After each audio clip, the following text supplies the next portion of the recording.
मंडळी नमस्कार, मी रिनेश रंजन. आज जरा बातमी आपण आवर्जून शेवटपर्यंत ऐकायला पाहिजे. मंडळी, तेजल दीपक पवार या महिलेने मुंबईतील कुलाबा परिसरातील वार्ड क्रमांक 226 मधून अपक्ष फॉर्म भरला.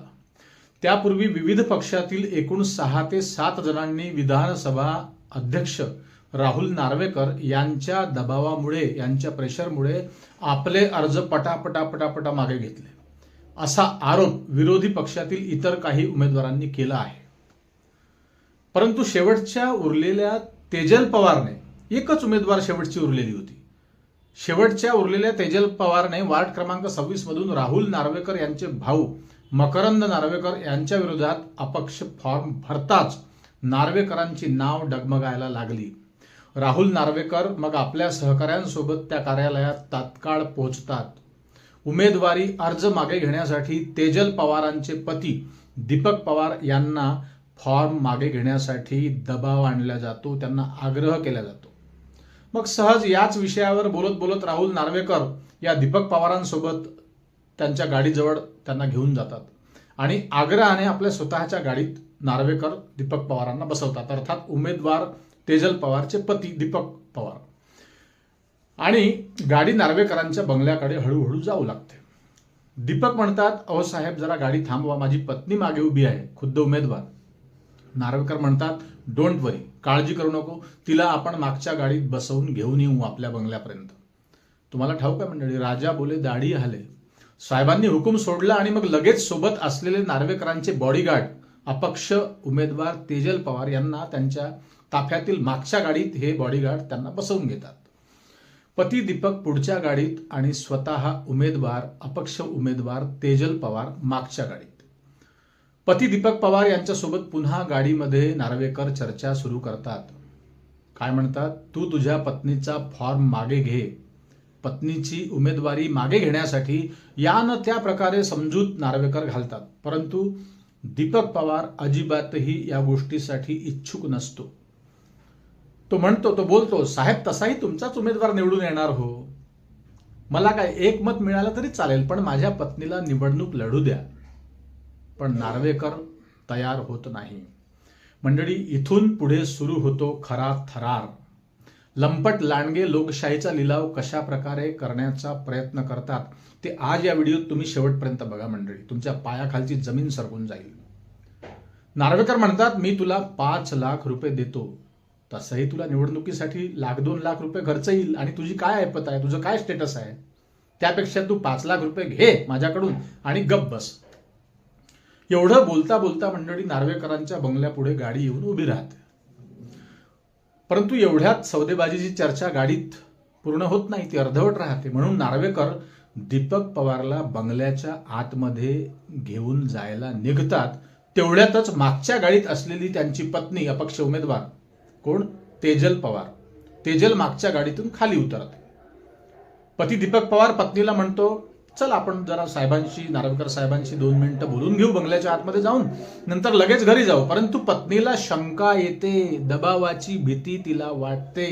तो प्रकार ती बघते आणि पत्नी तेजल पती आणि नार्वेकरांसोबत त्या बंगल्यामध्ये, नार्वेकरांच्या घरामध्ये जायला नकार देते आणि घरी लहान मुलं असल्याचं सांगून ती तात्काळ तिथून पसार होते, आपल्या घरी निघून जाते. मंडळी, बंगल्यात शिरताच दीपक पवारांची पुन्हा समजूत घालणे सुरू होते.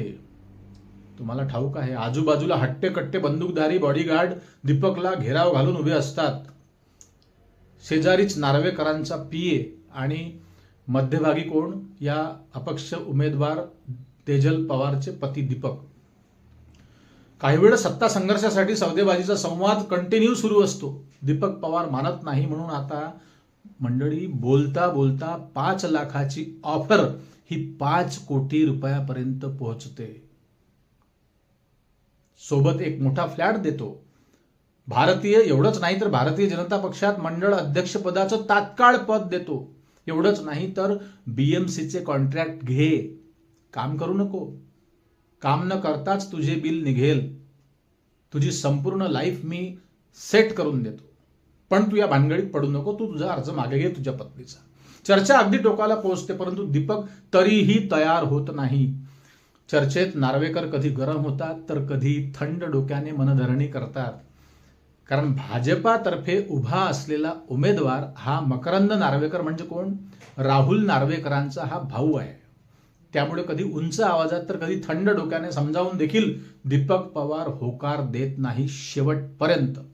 दीपक म्हणतो मला घरी जाऊ द्या साहेब, मी बायकोशी चर्चा करतो तेजलशी आणि तुम्हाला मग नंतर सांगतो. परंतु राहुल नार्वेकर त्यांना सोडत नाही. ते त्यांच्या पत्नीला फोन लावायला सांगतात. इथूनच फोन लाव म्हणतात. दीपक पवारांना पत्नीला फोन लावण्याची इच्छा नसते, परंतु सभोवताली बॉडीगार्ड आणि तो लवाजमा पाहून दबावाची दहशत बघून तो घाबरतो आणि अखेर पत्नीला फोन लावला जातो. उमेदवार तेजल पवारशी स्वतः नार्वेकर राहुल नार्वेकर बोलतात. म्हणतात वहिनी फॉर्म मागे घ्या, हो तुमचा अर्ज मागे घ्या, उमेदवारी मागे घ्या. अतिशय आग्रह धरतात, परंतु तेजल पवार मान्य होत नाही. त्यामुळे बराच वेळ चर्चा झाल्यानंतर अखेर नार्वेकर हतबल होतात आणि दीपक पवार यांना घरी जाण्यासाठी सोडतात. दीपक पवार नार्वेकरांना आश्वासन देतो की मी घरी जाऊन साहेब शांतपणे चर्चा करतो आज संध्याकाळी आणि उद्या सकाळी तुम्हाला सांगतो. आम्ही दोघंही चर्चा करतो काय करायचं, काय निर्णय घ्यायचा. मंडळी, अतिशय अंगाचा थरकाप उडालेल्या दीपकची अखेर त्या बंगल्यातून सुटका होते. नंतर पुन्हा नार्वेकर शांत बसत नाही. आपल्या पीएला त्यांच्या घरी पाठवतात. पुन्हा पीए तेजल पवार यांना अर्ज मागे घेण्यासाठी विनंती करतो. विनंती करून देखील काम होत नाही. आमिष दाखवून देखील ही बाई ऐकत नाही. म्हणून आता पुन्हा दुसरा फंडा वापरायला सुरुवात होते. नार्वेकरांचा पीए म्हणतो तेजलजी जरा ऐका, पूर्वी आमच्या साहेबांनी अशाच प्रकारे एकाने ऐकलं नव्हतं तेव्हा एकाची परिस्थिती गंभीर करून सोडली होती. काय राजू नाव त्यांनी त्या व्हिडिओमध्ये घेतलं. त्याच्यावर गुन्हे दाखल केले होते. त्याचं करिअर संपवून टाकलं होतं अख्खं. त्यामुळे ही गोष्ट तुम्ही लक्षात घ्या. असं देखील थोडंफार धमकावण्याचा प्रयत्न तो पीए नार्वेकरांचा पीए करतो. परंतु तेजल पवार तरी देखील मान्य होत नाही. त्यानंतर नार्वेकरांचा पीए निराश होऊन पुन्हा घरी परत जातो, निघून जातो. मग व्हॉट्सअपवर वारंवार पुन्हा अर्ज मागे घेण्यासाठी संदेश पाठवतो. अलीकडे तुम्हाला माहिती आहे लोक रेकॉर्डिंग करतात म्हणून हे लोक फोनवरती बोलत नाही असाही खुलासा दीपक पवार यांनी केला आहे. ते व्हॉट्सअपवरती मेसेज चॅटिंग करतात. परंतु तेजल पवार यांच्याकडून काहीही प्रतिसाद त्या व्हॉट्सअप मेसेजवर येत नाही. म्हणून पुन्हा काही तासातच तो पीए आणखी काही लोक तेजल पवार यांच्या घरी पुन्हा जाऊन धडकतात. डोरबेल वाजते, परंतु तेजल पवार मुद्दाम दार उघडत नाही. तिला शंका येते की हेच लोक आलेले आहेत. मग दाराजवळ काही वेळ थांबून ते लोक तिथून निघून जातात. आता काहीतरी अनुचित घडू शकतं, आपल्या जीवाला धोका संभवतो हे बघून पती दीपक पवार धास्तावून जातो, घाबरून जातो. नंतर हळूच कुणी नसल्याचं पाहून दीपक पवार आपल्या पत्नीला तेजलला घर सोडून जाण्यास सांगतो. अखेर आपल्या 2 लहान मुलांना घेऊन अपक्ष उमेदवार तेजल पवार घरातून निघून जातात आणि पती पत्नी दोघेही वेगवेगळ्या ठिकाणी जातात आणि तात्काळ नॉट रिचेबल होतात. मग त्यानंतर शिंदे गटाकडे ते धाव घेतात. कारण शिंदेच्या सेनेतही त्याने काही काळ काम केलेलं असतं असं त्याने खुद्द दीपक पवारांनी सांगितलं. परंतु शिंदेच्या ऑफिसमध्ये गेल्यावर तिथेही त्यांना काहीच आधार मिळत नाही. हा दबाव वरून आहे, मुख्यमंत्र्यांकडूनच हा दबाव आहे असं दीपकला शिंदेच्या कार्यालयात सांगितलं जाते. इकडे घरून बेपत्ता असलेल्या या पती पत्नींचा शोध घेण्यासाठी नार्वेकरांची संपूर्ण टीम रस्ता शोधून काढते. पण हे दोघंही नार्वेकरांच्या माणसांच्या हातात लागत नाहीत. जवळपास 2 दिवस अगदी जीव मुठीत घेऊन हे दोघंही पती पत्नी 2 दिवस इकडून तिकडे भटकत असतात, फिरत असतात. अशातच त्याला वाटते आपल्याला आता उद्धव ठाकरेंकडे जायला पाहिजे. म्हणून ते थेट अतिशय घाबरलेल्या अवस्थेत शिवसेना भवनात पोहोचतात. तिथे मात्र यांची तात्काळ दखल घेतली जाते. हे विशेष. काही वेळातच उद्धव ठाकरे यांची भेट देखील दीपक पवारशी त्या दोघांशी घालून दिली जाते. नंतर लगेच उद्धव ठाकरे किंवा पोलीस आयुक्तांशी उद्धव ठाकरे किंवा त्यांचे काही कार्यकर्ते पोलीस आयुक्तांशी बोलतात आणि सर्वप्रथम त्या दोघांनाही पोलीस प्रोटेक्शन देऊन सुरक्षित त्यांच्या घरी पाठवलं जातं. मंडळी, हा सर्व थरार किती भयान आहे हे लक्षात घ्या. माझा सांगताना थरकाप उडतो. तर या दोघांची 2-3 दिवस काय अवस्था झाली असेल. जवळपास 31 डिसेंबर ते 2 तारखेपर्यंतची, 2 जानेवारीपर्यंतची ही घटना आहे. याची कल्पना तुम्ही घ्या, किती थरार हा घडला असेल. निवडणूक तर आपण अपक्ष लढू, पण 16 तारखेनंतर निकाल लागल्यानंतर आपल्या जीवाचं काय होईल या भीतीने या दोघांचीही द्विधा मनस्थिती झाली नवरा बायकोची. परंतु वार्डातून अनेकांचे मेसेज येऊ लागले दीपकला. लोक म्हणू लागले की प्लीज दीपक, आम्हाला मतदानाचा अधिकार तू दे, कारण इतर सर्व उमेदवार नार्वेकरांनी संपवले, घरी पाठवले, काय काय वेगवेगळे आमिष दाखवून किंवा दरडावून धमकावून. अर्थात त्यांना वेगवेगळे हातखंडे वापरून घरी पाठवलं इतर उमेदवारांना, विरोधी पक्षाच्या. आता फक्त मकरंद नार्वेकर, नार्वेकरांचे भाऊ, यांची प्रतिस्पर्धी म्हणून फक्त अपक्ष उमेदवार तेजल पवार वॉर्ड नंबर 226 मधून आहेत कुलाबा परिसरात. यांनीही उमेदवारी मागे घेतली तर मतदानच होणार नाही आणि मकरंद नार्वेकर बिनविरोध निवडून येतील. त्यामुळे शिवसेना उबाठा गटाने देखील यांना आता पाठिंबा दिला आहे, तेजल पवार यांना. त्यांना पोलीस सुरक्षा मिळवून दिली आहे उद्धव ठाकरेंनी आणि आता मात्र परिसरातील अनेकांचं सहकार्य त्यांना, या दोघांना मिळत आहे. पण जीव त्यांचा धास्तावलेलाच आहे मंडळी. त्यामुळे निवडणूक आता तेजल पवार लढणार हे निश्चित झालं आहे. परंतु अजूनही त्यांच्या जीवाचा उडालेला थरकाप मात्र संपलेला नाही. एकीकडे अगदी आर्थिक परिस्थिती नाजूक असलेली उमेदवार तेजल पवार, दुसरीकडे सत्तेची ताकद. विरोधक संपवून बिनविरोध निवडून येण्यासाठीची आजची इनसाइड स्टोरी जी तुम्ही ऐकली मंडळी, ही फक्त स्टोरी नव्हे तर एक थरार आहे, थरार. हे सर्व विदारक चित्र बघून आमच्यासारख्या युट्यूबर्सला देखील भविष्यात धोका संभवतो आहे, हे लक्षात घ्या मंडळी. इतका खतरनाक हा तांडव म्हणजे सरळ सरळ ही लोकशाहीची हत्या आहे. विकास करण्यासाठी सत्तेचा पॉवर काय असतो ते तुम्ही गेली 75 वर्षे या देशात बघत असाल.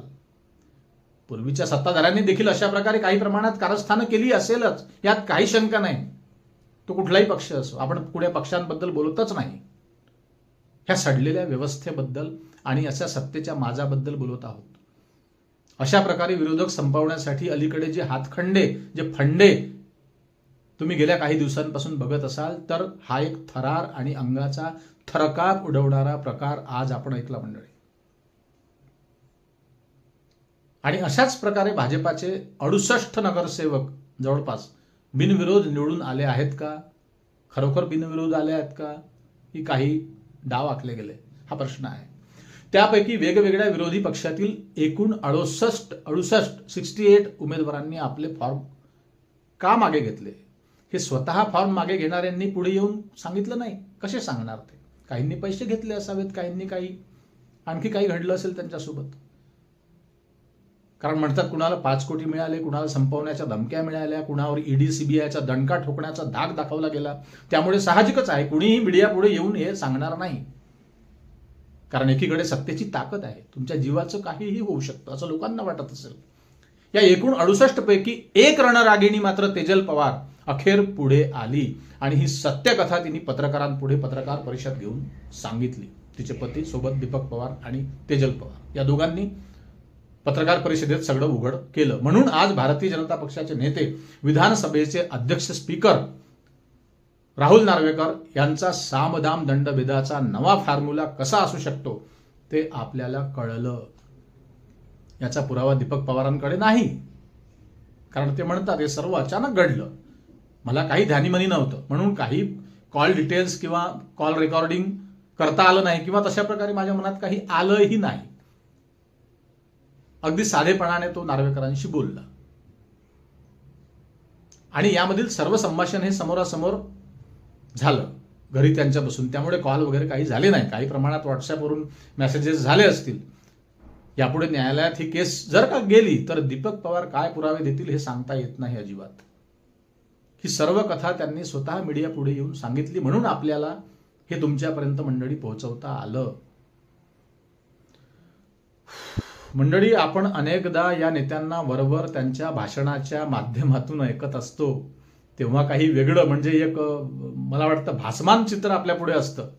परंतु पडद्यामागचे हे लोक कोणत्या थराला जाऊ शकतात हे तुम्हाला आज या स्टोरीमधून कळलं असेल. त्यांच्या पत्रकार परिषदेचा व्हिडिओ आहे सोशल मीडियावर, आपण बघू शकता. भारतीय जनता पक्षाच्या किंवा महायुती सरकारच्या सत्तेमध्ये जरी हे घडत असलं मंडळी, तरी उद्या आणखी कुठला पक्ष सत्तेवर येईलच ना, बदल होईलच. मग तो पक्ष सत्तेत आल्यावर हा असाच पायंडा पडण्याची शक्यता अजिबात नाकारता येत नाही. मग लोकशाहीचं काय होणार? निवडणुका होतील की नाही हा प्रश्न आहे. असो मंडळी, दररोजच्या विचित्र बातम्या ऐकून अगदी मन खिन्न होते. या निमित्ताने सन्माननीय मुख्यमंत्री देवेंद्र फडणवीस साहेब यांना विनंती आहे आपल्या सर्वांकडून की कृपया असं राजकारण असेल तर निवडणुकीचा काहीही उपयोग नाही. फडणवीस साहेब, आदरणीय फडणवीस साहेबांनी कृपया हे थांबवण्यासाठी प्रयत्न करायला पाहिजे. कारण देवेंद्र फडणवीस एक जाणते, एक सुज्ञ, एक प्रभावी नेते आहेत हे महाराष्ट्राला ठाऊक आहे. मुख्यमंत्री महोदय, आम्हाला असा महाराष्ट्र नको आहे, अशी ओरड मीच नाही तर अख्खा महाराष्ट्र करतो आहे. हल्ली खाली कमेंट्स तुम्ही वाचा, अनेक चॅनल्सवरच्या वाचत चला, मीही वाचतो. असो मंडळी, आपल्याला नेमकं काय वाटतं ते कमेंटमध्ये नक्की लिहा. आपण महाराष्ट्रात कुठल्या परिसरात राहता ते देखील आवर्जून नमूद करा, म्हणजे आमच्या लक्षात येईल आम्हाला तुमचं समर्थन आहे असं आम्ही समजू. सबस्क्राईब करा चॅनलला आणि जास्तीत जास्त लोकांपर्यंत हा व्हिडिओ आवर्जून शेअर करा, लाईक करायला विसरू नका. पुन्हा भेटू नवीन विषयावर बोलण्यासाठी नव्या दिवशी नव्या दमानं. तोपर्यंत नमस्कार, जय हिंद, जय महाराष्ट्र.